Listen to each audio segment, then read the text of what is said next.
Hello, students. Professor Stevenson here. Week 15, which hopefully by the end of either this week or next week, you feel a lot better as this class, by the end of next week, this class will be over next week. You're seeing this probably on Monday morning. So you have one full week of work left, one final discussion. On May 3rd, your annotated bibliography finals are due by midnight, so you'll post those on D2L. And then you have a whole nother week to finalize your curriculum design portfolios, and those are due the following Friday. I think that would be considered the 10th by midnight. So, lots of good stuff. I went through your annotated bibliography drafts over the weekend or over the week, just like you went through each other's. And I thought that you all did a fine first draft. Everyone had work to do. Everyone had different levels of work. One of the things that I think was missing, but from a lot of yours, was the synthesis essay. And I think it was probably because the assignment sheet overlooked explaining what it is. And maybe I've explained it in a video or something, but I can't remember at this point. So for those of you who missed it, the synthesis essay, I'm asking you before your annotated bibliography to write a 1 to 2 page synthesis essay, probably closer to 2 because most of your research is complicated. I think it would be really hard to do in 1.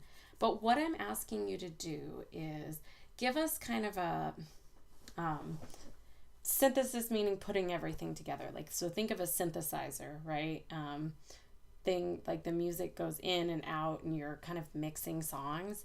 That's kind of the theoretical idea of what I'd want in the essay, is where you're taking your research and you're showing us how it talks to each other in sort of a, so here are some key ideas that I saw. Here's how X, Y, or Z builds on each other. It doesn't have to get into too much depth, and I think that the reason why I picked shorter is because I want you all to be able to explain this in a more concise fashion. So being able to explain some of the academic things that you've researched in a more concise fashion, to translate those, not that that's what the essay does, but so that it's easier to translate into your teaching eventually. So you're explaining, so say for instance, you researched transfer. You could talk about where it originated in writing studies and where it came from and who's talking about it and how they're talking. Here are some key ideas. Here was a big moment in transfer, and here's how 3 articles built on it. And then here's somebody who really disagrees with the idea of transfer, and here's where it is now. So really kind of understanding how the articles that you're discussing go together. So that's the synthesis essay. It's difficult, but not impossible. So for those of you who had it and need work, that's fine. About the annotations, most of you all did pretty well. A couple of things I looked for that were not quite there were that little part, and I think this ties into the synthesis essay part. I want a part in each annotation where you compare or contrast or talk about it, compare or contrast the article that you've annotated with the rest of the articles on the bibliography. What stands out about that article? It could be for instance, if you're this is the first article about writing transfer in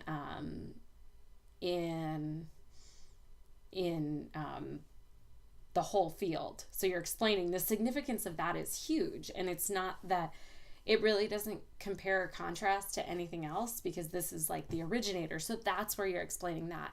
But maybe there's another article that comes that, you talk about how it's maybe chronologically the next article. And in that part of the annotation with that next article, you're talking about how it builds up on that research. So it takes so-and-so's idea and it adds writing classroom research study, and it builds this study, and by adding the study to the previous like sort of theoretical framework, it does X, Y, or Z, right? So you're discussing how they compare or contrast to each other. It could be that they're similar, this person's building upon these ideas.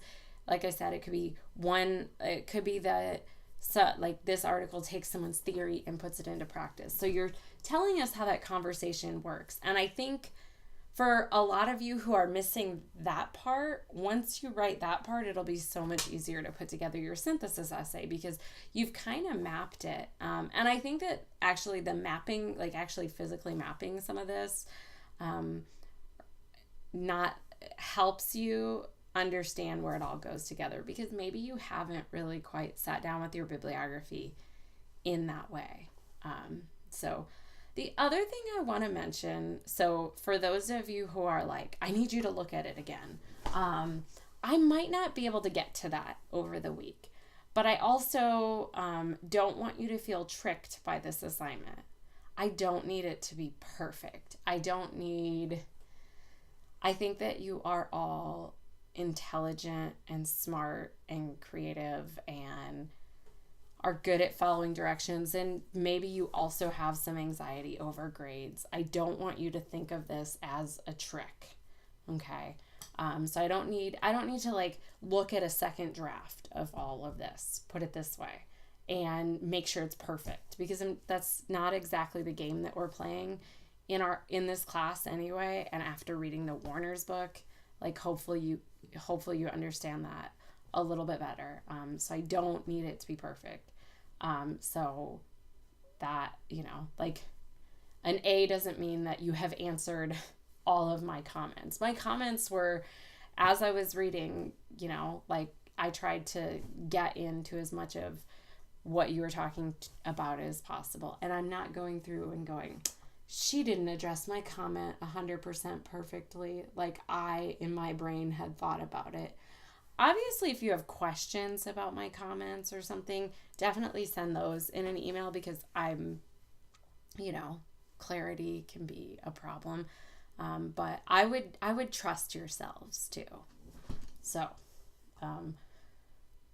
so I think that some of you have more work than others, but nobody that I saw was I like start over again. There were definitely some people who are like, you are like, this is an excellent first draft. And there are people that I saw and I didn't think like this is a horrible first draft, but it needed more. Like you were missing a synthesis essay and the annotations needed a couple of elements, but it's still like you read all the sources. You significantly started your annotated bibliography. The putting the rest of the pieces together, that's small potatoes compared to the rest. So I'm excited to see those on Friday. So let's get into this week. So I led the discussion this week, and obviously my questions are amazing. I'm just kidding. I think that I like everyone. I actually think that my questions aren't as great as your questions, but that's fine. I do have some personal experience with the contingency stuff. I've held the title of adjunct faculty associate, which is just a fancy word for adjunct, instructor, and those are the three titles. The adjunct and faculty associate would fall under part-time non-tenure track faculty. Instructor would fall under full-time non-tenure track faculty. And all of those positions I would consider contingent. And actually probably the one that has been more heart-wrenching in certain terms have been my full-time employment, because while on the whole I have stability in terms of knowing I have a job next semester. We've like some people at my work, which as my main job is Arizona State University, think like, what if they replaced us all with robots? And we're consistently told like enrollment is up, writing courses aren't going away, the president values you. So I don't feel the same way that some of the people in my department feel about the contingency stuff. Like, what if our jobs went away? One of the issues, so about 5 years ago, our university was in the news, and it's in the news again, but not for writing. About 5 years ago, in the English department, a previous English department chair sat with the instructors and said, hey, you all do service. Like, our job was defined as a 4 class per semester load, and that was 80% of our job, and the rest of the 20% was split up between professional development and service. So we served on a committee, we went to a conference, something like that.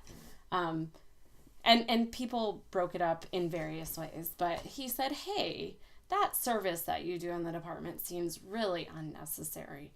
I would like to replace that with teaching a 5th course every semester. And we all went, what? Because, like, that is definitely monetized in a way service isn't. Service is definitely necessary, and so is professional development.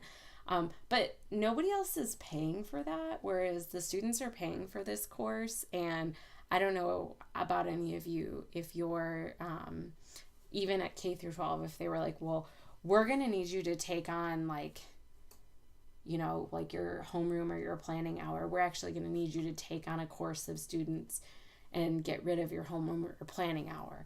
Like, how well that would fare with your teaching colleagues, that would probably be crazy to most of you all. And so that's what it was to us. And we actually contacted the media, and it got really ugly for a little while, but eventually I wouldn't even call it one. The university said, we do need to define your jobs as 5-5. It's 100% teaching. We want you to do 0 service, but we're going to give you more money, which was helpful because we also hadn't had a cost of living raise in over 12 years. Our department hadn't, and it was actually very low paid, less than Arizona K through 12 teachers were making. So that was our fight. And since then, like, we work in a tenure track department. So the people who are tenure track do research and make a ton more money and are so much more fancier in our department. And we just teach our classes and go home. We used to do more service and serve on committees. So we'd sit next to tenure track faculty, and, we get an opportunity to talk to them about things, and they get to know us and we get to know them. But that's not like that anymore. So the morale was already bad, and the morale has gotten worse. So, contingency can happen part-time or full-time.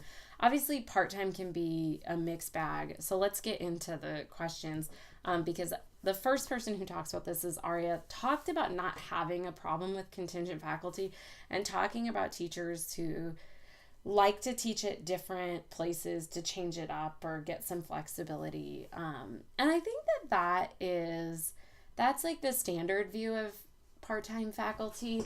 But in all actuality, a lot of part-time faculty just would like to teach at one place and become full-time faculty and get health insurance and get benefits and things like that. But they can't because the places just don't have full-time need for them because they've hired so many contingent faculty. And that's unfortunate. I think that there are people who, whether they're retired or just for like their own well-being, like the idea of teaching a class, and that's fun. But I think that from like the Associations of Governing Board article, you kind of get the way that the colleges have taken advantage of this environment, and instead of part-time faculty being for people who, like just want to teach an extra class to make a little bit of extra money, but really enjoy doing it, or retired individuals who want to teach a class, or maybe someone from industry coming in and teaching a class, is that it's become kind of exploitative in that way. So that's just something to keep an eye out for. If you're ever interested in some of these stories, you'll see them in like Inside Higher Ed or the Chronicle of Higher Ed. You'll start to see them coming to the surface if you read those publications. So Dana talked about the John Warner book, and she said, I forget what section this said, is the sort of defeat with students. She said, when I listen to students talk about English and writing, unless it's advanced students, I hear the defeat in their voices when it comes to school. I asked students if they agree that school has stomped out their love of reading and writing. Overwhelmingly, students agree. And we're trying, like, that students are trying to find a way to get like an awesome educational atmosphere, and the things that are getting in the way being fads, workload, knowledge, all of the above. And it's hard not to blame our students. And she ends with, change is hard, but maybe it isn't about change as much about duplicating what works and getting rid of the fluff and the distractions. Yeah, like Warner's book is definitely like both empowering and defeating all at the same time, because it's a system that we're all part of and that we've bought into for so long, but we also don't completely understand how to change it. Anthony talked about the 5-paragraph essay being good as a structure, but then like kind of on the flip talking about how students aren't just data. They're people who will someday have to write an honest to goodness paper, and they won't just be able to jam the content into 3 main points and effectively write a conclusion that isn't a copied or reworded version of an introduction.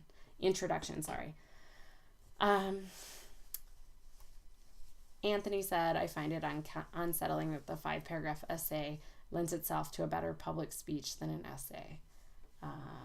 And so kind of being way more difficult to teach students to develop a writing process and articulate themselves, but it is what is expected in most post-secondary education, is what needs to be taught.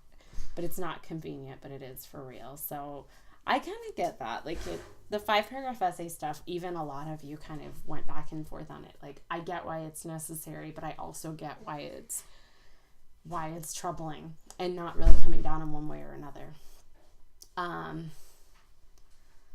Aaron kind of goes through his own personal experience with students and schooling, and not schooling yourself, but like the sort of systems, the atmosphere of schooling, both the student environment. So he talks about Chromebooks, the older English teachers being really into sentence diagramming, so some of the folklore stuff, and then just his own like taking classes and needing to get more master's degree, like all of that being in the atmosphere that's really unsettling and troubling to teachers, and it's a hard environment to work in and to continue to progress in. So I get that. Lori talks about the problem of education fads in the form of assessment and standardization. And she talks about Marzano, Robert Marzano, and his concepts and applications being sound teaching practice, but he has also created a method for assessing the degree to which students meet the standards, and that the school's implementing his frameworks despite gaps. And so I don't know actually the method that you're discussing, because I think it's probably more geared towards high school students. It sounds like it. Luckily, the fads that post-secondary ed falls into happen to be technology fads more than anything, which are both good and bad, but we don't often, because we have so much,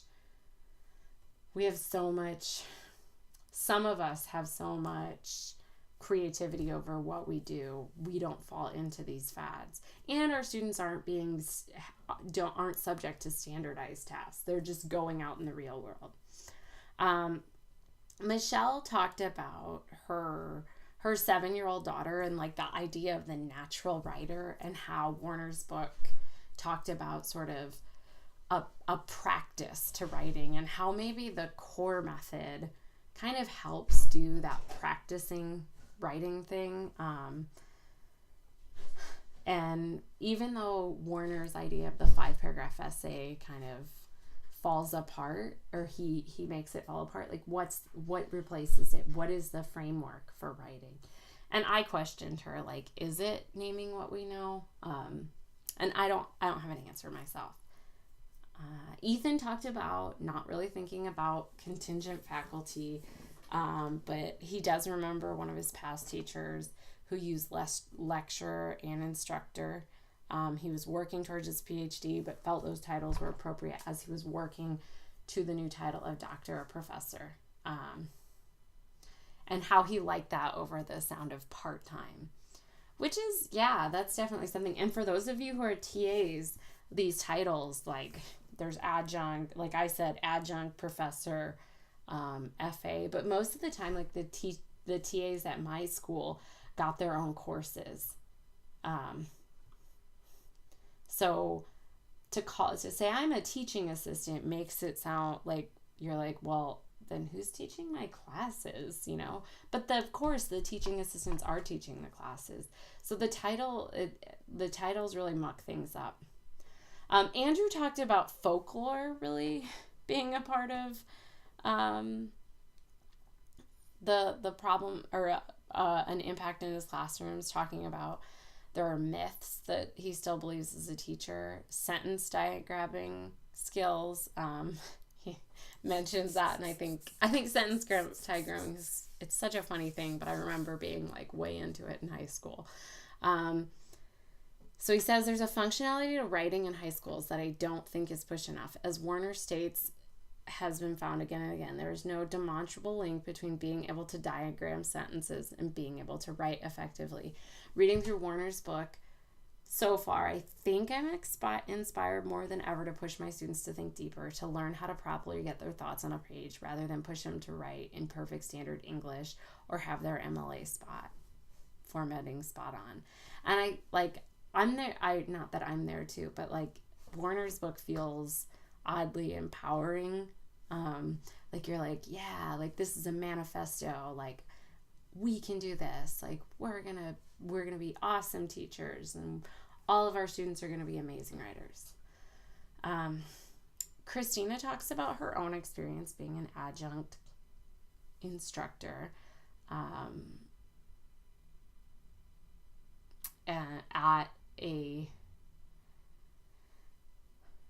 talking about students not really being interested in having a discussion, and her not being interested in telling the story to students. I remember and that's definitely something. I remember having to get into that conversation with students at a class I was an adjunct instructor at, because they didn't understand why I couldn't meet them like any day a week to do office hours. And I didn't want to be like, well, I'm not quite paid to sit here every day to do office hours, but I also wasn't. So I kind of went through it with them, and they were like kind of startled. I didn't take a bunch of class time up because, as Christina talked about, the students were there to learn more than that. But I thought, especially for me, who I didn't know what an adjunct was until I became an adjunct, because I hadn't grown up in a college going household. So I was the first generation college student in my house. So I didn't know what any of these things were until I became an adjunct. And yeah. And so Christina tells kind of some heart-wrenching stories about adjuncts. And if you guys get a second, take a moment to read it, because I think it's important. Hearing, like, these are the stories that are often told about adjuncts and part-time teachers. I know some, like I said, a couple of you talked like, this seems like it would be a good thing. And I think it was meant to be a good thing. And it still is a good thing for some people. Like, in my time as an adjunct, I've met people who are retired and really, really love to teach like 2 classes at the community college, and they don't care how much they're paid. They just really enjoy what they're doing, and that's absolutely great. But then there are people who are trying to make a living out of it, and at every turn, it is just like one minefield to another. Whether it be like at one of the institutions, it was literally being our copier and our like adjunct faculty break room was like across campus, very far from the full-time faculty break room. So we were like kind of segregated in weird ways. But it also meant like we had no clue what was going on with the department at almost any time. And that the main communication with people like that was via email. And so we had a very shaky grounding on what was going on. And it was just kind of tough sometimes. Yeah.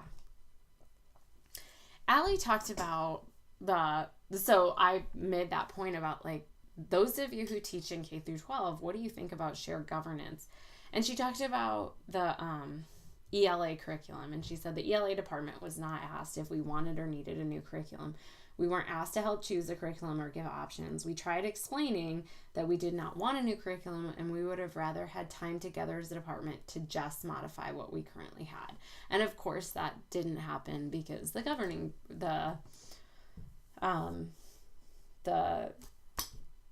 governing body chose that. And that is, that's definitely an unfortunate thing. Probably that happens through K through 12 teachers quite often. And then on top of that, sometimes to contingent faculty who aren't a part of this shared governance. Amy talked about the contradiction in the 5-paragraph essay. She says, as I'm trying to navigate the 5-paragraph essay currently with my 9th graders, most of them need a structure, but I realize that they have been taught to need structure. The practical side of me wants an alternative to share, something concrete. As Warner describes his teaching pedagogy on page 30, it is messy and fluid, and I'm not sure I'm ready for that right now. And like those two sentences, those are the contradiction right there. Like, 5-paragraph essay isn't perfect, but the alternative is messy and like it works for some people, but not a lot. So I definitely understand where Amy's coming from there. And Ashley kind of talked about the school is bad for you section of other necessities when it came to anxiety over grades affecting students. She said that she felt the same anxiety if she did not get good grades, and I could see how it could lead students to find it easier to just be lax about school or overwhelm them to a complete breakdown. However, I think that this can be helped through positive reinforcement by helping students think of how much they have grown in the school academically. Then the word failing may be given more of a positive connotation instead of gut-wrenching anxious one. Yeah, there's all that literature now about failing as being like, is it like the gift of failure? Like that's, I don't know. I think that if I were talking about academic fads, grit was a fad, and failure, I don't know if I would call it a fad yet, but all of a sudden failure is good. Like you fail and hopefully you learn from it and you succeed.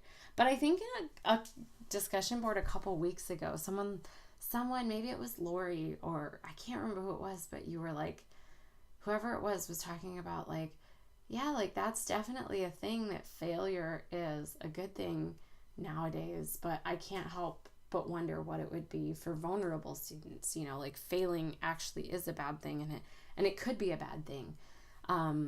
Like my best friend, who's a single mom of 6 kids, decided she's going back to school for herself, and she's able to go to online school. And the way that her math class is structured is kind of crazy. And if she gets to a point, the software that the university bought into that delivers all the online math classes, if you don't get like 5 questions in a row, it doesn't let you to continue in every unit. So she's retaken the math class twice and it won't let her continue both times. So she can't take the final. She can't open up any of the new content. And she fails, and like, she just sent me tonight the text or the email from her advisor that was like, you should either change your major or take this at a community college, because if you can't figure out this system, you're kind of screwed. And I was like my eyes went crazy. I was, like, I don't know. Maybe this is like English versus math, but in my head I was like, can't you just open these up for her to give her a shot? And she said she would get to the point where she would get 4 right, and it was like the 5th one she'd keep doing it and keep doing it, and just couldn't get that 5th one, and it was just, she was stuck, and that was really unfortunate to me. And failure was like a huge horrible thing for her. Like this could make her break her decision to be like, forget it, I'm done with school, and that would be unfortunate. So anyway, well, this is week 15. We have one more like content week, and then you get a whole kind of week to wrap up your curriculum design portfolio. So I'm excited. Yeah, and I will talk to you all later. Thank you.